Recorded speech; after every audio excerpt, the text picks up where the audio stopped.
आताच्या घडीची एक मोठी बातमी समोर येते। महाराष्ट्र विधानसभेसाठी भाजपची तयारी असल्याचं सांगितलं जात आहे। भूपेंद्र यादव महाराष्ट्र आता प्रभारी असणार आहेत। अतिशय मोठी बातमी, महाराष्ट्राच्या विधानसभा निवडणुकीसाठी केंद्रीय मंत्री भूपेंद्र यादव आणि अश्विनी वैष्णव यांची आता प्रभारी आणि सहप्रभारी म्हणून नियुक्ती करण्यात आली आहे। अतिशय मोठी बातमी, भाजपच्या गोटातून महाराष्ट्राच्या विधानसभा निवडणुकीसाठी ही जोरदार तयारी सुरू करण्यात आली आहे। प्रमोद जगताप अधिकचे अपडेट येतात। प्रमोद, आपल्याला माहिती 4 महिने म्हणजे ऑक्टोबर महिन्यामध्ये महाराष्ट्रासह इतर 4 राज्यांच्या विधानसभेच्या निवडणुका होणार आहेत आणि त्यासाठी भारतीय जनता पार्टीने तयारी केल्याचं आपल्याला बघायला मिळते। त्याच अनुषंगाने आपण जर बघितलं तर निवडणुकांसाठी प्रभारी आणि सहप्रभारी यांच्या नियुक्त्या ज्या आहेत त्या भारतीय जनता पार्टीकडून केल्या गेल्या आहेत। महाराष्ट्राच्या दृष्टीने जर बघायला गेलं ऋतुजा, केंद्रीय मंत्री भूपेंद्र यादव यांची निवडणूक प्रभारी म्हणून तर अश्विनी वैष्णव जे रेल्वे मंत्री आहेत त्यांची सह निवडणूक प्रभारी म्हणून नियुक्ती करण्यात आलेली आहे। भारतीय जनता पार्टी लोकसभाच्या निवडणुका झाल्या की लगेच ऍक्शन मोडवर आल्याचं बघायला मिळतं आणि त्याच अनुषंगानं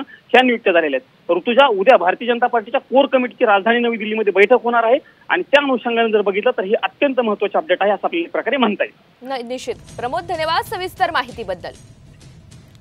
तर महाराष्ट्राच्या विधानसभा निवडणुकीसाठी भाजप ऍक्शन मोडवर आल्याचं पाहायला मिळतंय। केंद्रीय मंत्री भूपेंद्र यादव आणि अश्विनी वैष्णव यांची प्रभारी आणि सहप्रभारी म्हणून आता नियुक्ती करण्यात आली आहे।